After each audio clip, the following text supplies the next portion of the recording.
Hello मित्रों, आप देख रहे हैं मोटिवेशनल विचार। संसार तुम्हारी गुलामी करेगा, मन को जीतने का तरीका। बस अपने आप को जीत लीजिए, संसार आपकी गुलामी करेगा। एक मन है, वो कहता है कि मैं ढूंढता फिरता हूँ, मैं एक बाल अपने आप का ही। गोया मुसाफिर आप ही मंजिल हूँ, मैं खोज किसकी है, किसी और की नहीं, अपनी ही। पाना किसे है, वह बाहर नहीं है, भीतर जिसे हम तलाश रहे हैं वह हमारा स्वभाव। इसलिए यात्रा पद यात्रा नहीं, यात्रा आत्मा यात्रा है। यात्रा किसी और तक पहुँचने की नहीं, यात्रा अपने तक ही पहुँचने की है। जो मिला हुआ है उसके प्रति जागना है, संपदा खोजनी नहीं है, सिर्फ आँख खोलनी है। ढूंढता फिरता हूँ इकबाल अपने आप को, आप ही गोया मुसाफिर आप ही मंजिल हूँ। मैं यात्री भी, तुम ही हो जो तुम हो। तुम्हारा मन है वो ही यात्री है, तुम ही हो यात्रा का लक्ष्य, और गंतव्य भी तुम ही हो। इसलिए बिना कहे जाए, बिना कहीं जाए भी पहुंचना हो सकता है। जहाँ बैठे हो वहीं बैठे बैठे भी पहुंचना हो सकता है। जरा भी बिना हिले डुले भी पहुंचना हो सकता है। और जो बाहर खोजने गए वो भटक गए। यात्रा पहले कदम से ही गलत हो गई। जिन्होंने सोचा बाहर है पहले से ही चूक गए। कहीं जाना नहीं, अपने पास आना है, कहीं खोजना नहीं, अपने भीतर जागना है। और जिसे यह बात समझ में आ गई वह तथाकथित धर्म के जाल से मुक्त हो जाता है। और ध्यान रखना, अधर्म से मुक्त होना कठिन नहीं, धर्म से मुक्त होना कठिन। अधर्म तो अंधेरा जैसा है, दिया जलते ही अपने आप नष्ट हो जाता है।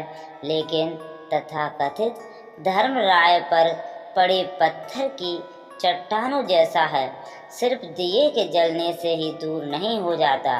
और तथाकथित धर्म का बड़ा गहरा जाल प्रत्येक व्यक्ति के पास। तुम्हें ऐसा व्यक्ति खोजना मुश्किल होगा जो ना हिंदू है, ना मुसलमान है, ना ईसाई है, ना जैन है, ना बुद्ध है, ना सिख है।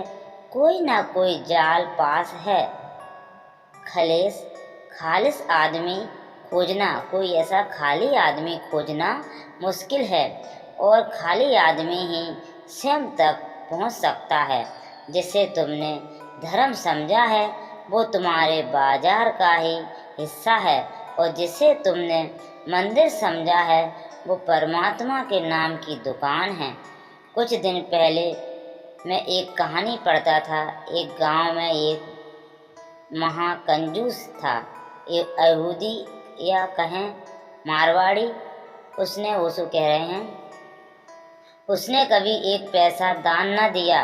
गांव में भिखारी भी उसके घर की तरफ नहीं जाते थे, और कोई नया भिखारी उसके घर की तरफ जाता तो लोग समझ जाते कि नया भिखारी, जिसको थोड़ा भी पता है, वह कभी भीख मांगने उसके द्वार पर न जाएगा।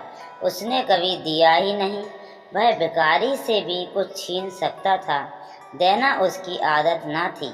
लेकिन एक दिन वो गांव के धर्मगुरु के द्वार पर पहुंचा, यहूदी धर्मगुरु, और उसने कहा कि आज मेरे लिए कुछ प्रार्थना करनी होगी। धर्मगुरु ने सोचा कि अब प्रार्थना करवाने आया है तो कुछ दान करवा लेने का मौका है। ले यहूदी कंजूस भी सोच विचार के ही आया था। पूछा, धर्मगुरु ने क्या प्रार्थना करनी है? धर्मगुरु ने कहा, क्या प्रार्थना करनी है? उस कंजूस ने कहा कि मेरी पत्नी बीमार पड़ी है, मर जाए, यह प्रार्थना करनी है।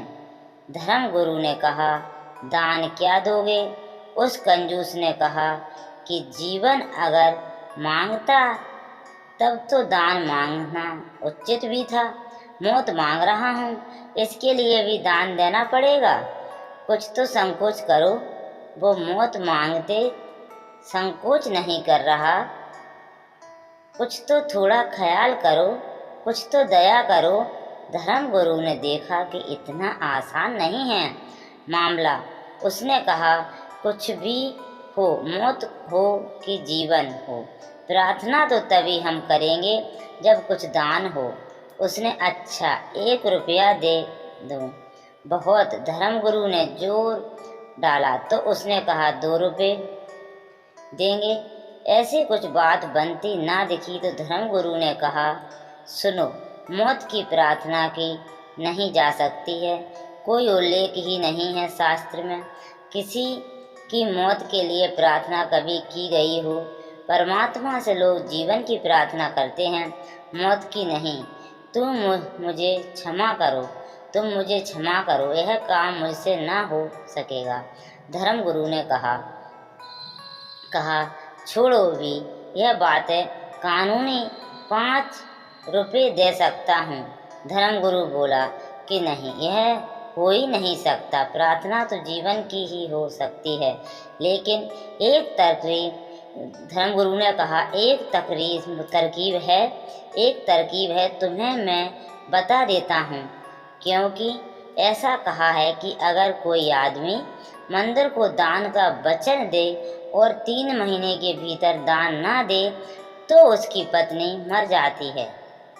दंड स्वरूप तो तुम दान की घोषणा कर दो, देने की तो कोई जरूरत नहीं है।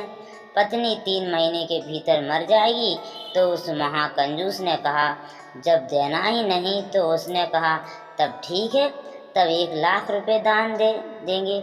जब देना ही नहीं है, धर्मगुरु ने कहा, जब देना ही नहीं है तो क्या लाख, क्या 10 लाख? अरे 10 लाख ही कह दो। थोड़ा सा खुश आया, क्योंकि कल्पना में भी देना कष्टकर मालूम होता है उसको। उसने कहा, 10 लाख ज़्यादा हो जाएंगे। पर धर्मगुरु ने कहा, जब देना ही नहीं है तो जैसा 1 पैसा वैसा 10 लाख। वह बड़े बेईमान से राजी हुआ, बड़े बेईमान था, बड़े बेमन से राजी हुआ। लौट गया घर। पत्नी वह कह गया, बोल गया कि मेरी पत्नी अच्छी हो जाएगी, मैं 10 लाख रुपए चढ़ाऊँगा। घर पत्नी मरी तो नहीं, बीमार थी, ठीक हो गई। वो बड़ा चकित हुआ। ना 3 महीने पूरे हुए वो वापस आया। उसने कहा कि नियम काम नहीं किया। धर्मगुरु ने कहा कि देखो, शास्त्र कहता है कि दंड स्वरूप पनिशमेंट, मगर तुम तो चाहते हो कि पत्नी मर जाए, इसलिए तुम्हें दंड तो ना होगा, ये तो पुरस्कार हो जाए, इसलिए प्रार्थना व्यर्थ गई। अगर तुम सच में ही चाहते हो पत्नी मर जाए, तुम अब ऐसा करो कि जाके बाजार से कुछ हीरे जवाहरात खरीदो, कुछ सुंदर साड़ियाँ खरीदो, पत्नी को भेंट करो। पत्नी तुम्हारे प्रति इतनी प्रेम से भर जाए और तुम भी इतने प्रेम से भर जाओ कि तुम्हारे प्राण कहने लगें कि नहीं, अब मत मर, परमात्मा मत मारना। तब वो मारेगा, तभी तो दंड हो सकता है, नहीं तो नियम यह बात। पर उसने कहा, हीरे जवाहरात मैंने कभी खरीदे नहीं। धर्मगुरु ने कहा, क्या हर्ज है, पत्नी तो मर ही जाएगी, तुम बेच देना, थोड़ा लाभ ही भला हो जाए, नुकसान तो क्या होगा, चीज़ों के दाम तो रोज बढ़ते ही जाते हैं। यह बात बह गया। उसने हीरे जवाहरात खरीदे, साड़ियाँ खरीदी, बहुमूल्य, कभी खरीद के घर न लाया था।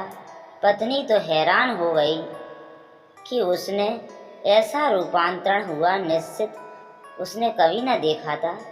उसने सोचा पत्नी ने कि ऐसा रूपांतरण निश्चित ही धर्मगुरु की कृपा से हुआ होगा, मंदिर गया इसलिए हुआ होगा। उसने भी पहली दफा उसे प्रेम से देखा और पत्नी उसे इतना प्रेम करने लगी, उस कंजूस को भी पहली दफ़ा एहसास हुआ कि पत्नी तो बड़ी अनूठी है। मैं नाक इसके मरने की प्रार्थना करता था, तब वो डरा। अब उसके मन में यह होने लगा कि कहीं मर ना जाए, और 3 महीने करीब होने के पास आ रहे थे और पत्नी बीमार पड़ गई तो घबराया हुआ पहुंचा धर्मगुरु के पास। उसने कहा, यह तो मुसीबत हो गई, नियम काम करता मालूम पड़ रहा है, पत्नी बीमार पड़ गई है, अब मैं कैसे बचाऊं उसे। धर्मगुरु ने कहा कि वो जो 10 लाख दान दिया था वो दान दे दो, अब तो बचने का और कोई उपाय नहीं। जिनको तुम मंदिर कह रहे हो वह तुम्हारे ही दुकान के आसपास बड़ी दुकानें हैं, वहाँ भी व्यापार के वही नियम काम कर रहे हैं। धर्मगुरु तुम्हारे तुमसे भिन्न हो भी नहीं सकते, नहीं तो तुम्हारे धर्मगुरु कैसे होंगे। तुम्हारे धर्मगुरु होने के लिए तुम्हारे जैसे ही होना जरूरी है। तुम्हारा ही गणित, तुम्हारा ही हिसाब, तुम्हारे ही मन का व्यवसाय, तुम्हारा मंदिर, तुम्हारे जैसा ध्यान रखना। तुम्हारा मंदिर तुम्हारा है, परमात्मा का नहीं। तुमने ही बनाया है और तुमने जो मूर्ति स्थापित की हैं वो तुम्हारी ही मूर्ति होंगी, परमात्मा की तो मूर्तियों का तुम्हें पता भी कहाँ। और तुम जिस मूर्ति के सामने झुके हो वह अपनी ही धारणाओं के सामने झुकना है। परमात्मा की कोई मूर्ति बनानी जरूरी नहीं, क्योंकि वह तो तुम में मूर्तमान है। तुम्हें कहीं बाहर झुकने का सवाल नहीं, भीतर की कलाओं जाओ, भीतर अपनी कलाओं में झांको। ध्यान रखना, किसी के सामने भी झुकने का सवाल नहीं है, बस झुकने की कला आ जाए, बस अपने आप में झुकने की कला आ जाए, झुकना तुम्हारा स्वभाव बन जाए। जिस दिन भी तुम भीतर झुको तुम पाओगे मंदिर के सामने खड़े हो। जिस दिन भी भीतर तुम्हारी अकल टूटेगी, अहंकार गिरेगा, तुम पाओगे कि ये चिन्ह में मंदिर तो सदा से भीतर है। मिरण में मंदिरों में खोजता था, जिसको मैं मंदिरों में खोजता था, आदमी के बनाए घरों में पुकार रहा था, और जिसे मैं खोज रहा था वह मेरे भीतर सदा मौजूद था। ढूंढता फिरता हूँ एक बार अपने आप को, आप ही गोया मुसाफिर, आप ही मंजिल हो। मैं तुम ही हो भगवान और तुम ही हो भक्त, तुम ही हो पूजा और तुम ही हो पुजारी। और जब तक तुम्हें यह बात स्मरण ना आ जाए तब तक तुम भटकते ही रहोगे। इसलिए बुद्ध ने तो परमात्मा की बात करते हैं, न प्रार्थना की बात करते हैं। बुद्ध केवल ध्यान की बात करते हैं। आप परमात्म प्रसाद में मत लगे रहें, काम रति का गुणगान मत करो। प्रमाद रहित ध्यान में लगा पुरुष विपुल सुख को प्राप्त होता है। एक एक शब्द समझ लेने जैसा है। प्रमाद में मत लगे रहो। जैसे तुम जी रहे हो वह जीवन प्रमाद का है। प्रमाद का अर्थात मूर्छा का, वह जीवन तंद्रा का है। कभी कभी तुम भी जागते हो तो तुम्हें भी लगता है कि तुम व्यर्थ ही जी रहे हो। ऐसा आदमी खोजना मुश्किल है जिसे कभी कभी भी झलक न आती हो कि मैं क्या व्यर्थ जी रहा हूँ। किसी दिन सुबह उठकर ऐसा लगता हो क्या सार है इसमें। रोज उठता हूँ, रोज जागता हूँ, दौड़ता हूँ बाजार, दर धूप आपाधापी कामना, साँझ फिर से सो जाना है, फिर सुबह उठना, सुबह होते ही शाम होती, उम्र यूं ही तमाम होती। लेकिन किस लिए, क्या प्रयोजन है इस सब का। एक दिन ऐसे ही दौड़ते दौड़ते राह में गिर जाऊंगा, धूल धूल से मिल जाऊंगा। क्या परिणाम होगा इस सब यात्रा का, और तुमको कोई पहले नहीं हो। तुम जिस धूल पर चल रहे हो वो वहाँ ना मालूम कितने लोगों को अपने में समा चुकी है। तुम जिसे रास्ता कहते हो वहाँ कितने लोगों का मरघट नहीं बन गया है।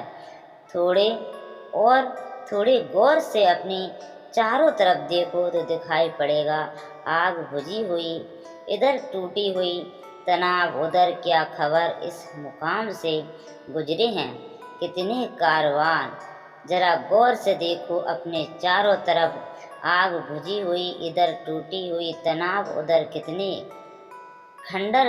आग बुझी पड़ी जैसे किसी ने कभी जल्दी थोड़ी ही समय पहले रोटी बनाई हो। चीज़ें टूटी फूटी पड़ी हैं, कोई गुजरा है क्या खबर इस मुकाम से गुजरने की। कितने कारवान, कितने लोग, कितने यात्री इस मुकाम से गुजर चुके हैं और खो गए, उनका कोई चिन्ह भी खोज नहीं मिलता है।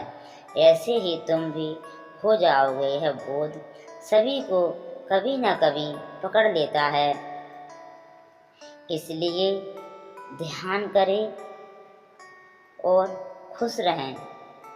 लेकिन तुम इसे झुठला देते हो, तुम अपने को संभाल लेते हो। तुम्हारा संभाल का मतलब क्या है? तुम अपने को संभालने नहीं देते, अपने को संभलने नहीं देते। जब कभी संभलने का क्षण आता है तुम फिर अपने पुराने ढांचे में लग जाते हो, दौड़ के दुकान पर पहुंच जाते हो या रेडियो खोल लेते हो, अखबार पढ़ने लगते हो या किसी से बातचीत करने में लग जाते हो।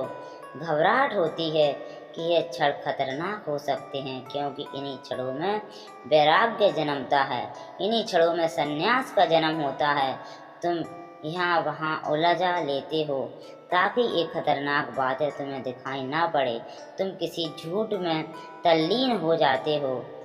सत्य अगर जागने को तुम्हारे पास भी आता है तो तुम करवट ले लेते हो, फिर नहीं नींद खोलते हो। वीडियो देखने के लिए थैंक यू।